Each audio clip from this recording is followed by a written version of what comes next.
জয় জয় জয়। আমার নাম মোহাম্মদ মোস্তাফিজুর রহমান বাদল। আমি বিমানবন্দর থানাধীন বিমানবন্দর থানার ভাইস প্রেসিডেন্ট বিএনপি। এখানে অ্যাকচুয়ালি আমাদের বলার তো তেমন কিছু নাই।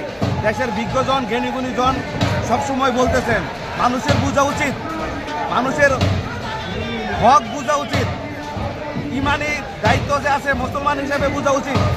স্বৈরাচারের যে গজব, এটা অ্যাকচুয়ালি আমাদের বোঝা উচিত। এটা আল্লাহর তরফ থেকে গজব নাজিল হয়েছে। আল্লাহর গজব থেকে গজব নাজিল হওয়ার কারণে এই ফেসিবাদ বাংলাদেশের জান নিয়ে রু নিয়ে পালাইছে। সুতরাং আমাদের বোঝা উচিত যে আমরা মানুষের হক নষ্ট করবো না, আমরা আমাদের সংবিধান সমুন্নত থেকে চলবো, আমরা নিয়ম নীতির মধ্যে চলবো, আমরা হক বিচার করব। আল্লাহ রাব্বুল আলামিন আমাদেরকে হেফাজত করবেন। আমাদের জীবন আমরা যে গজব কীভাবে আছে স্বৈরাচারের, এতে দেখলাম। আমি মনে করি মানুষ হিসাবে আমাদের এ থেকে শিক্ষা নেওয়া উচিত, আমাদের পরবর্তী প্রজন্মের শিক্ষা নেওয়া উচিত। আমরা দেশে এমন একটা সমাজ তৈরি করব যাতে আমাদের পরবর্তী প্রজন্ম সুখ শান্তিতে বসবাস করতে পারে। ব্যভিচার অন্যায় থেকে যাতে সবাই ফিরে আসে, এই গজব থেকে মানুষের শিক্ষা নেওয়া উচিত।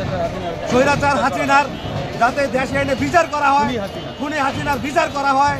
আমাদের ছাত্র জনতার উপর নির্বিচারে গুলি চালিয়েছে, হেলিকপ্টার থেকে গুলি চালিয়েছে।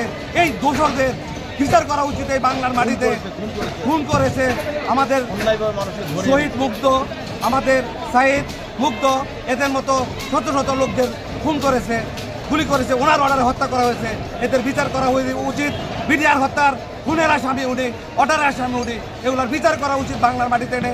এদেশের মানুষ, বাংলার জনগণ যাতে বুঝে যে না, আমাদের অন্যায় করলে কোনো রক্ষা নেই, আল্লাহর তরফ থেকে গজব আছে। জাতি কখনো ভুলে যায় না, ফেসিবাদকারীকে স্বৈরাচারীকে জাতি কখনো ভুলে যায় না। কেউ যেন স্বৈরাচারী কাদায় দেশ শাসন করার পায়তারা না করে। আল্লাহ।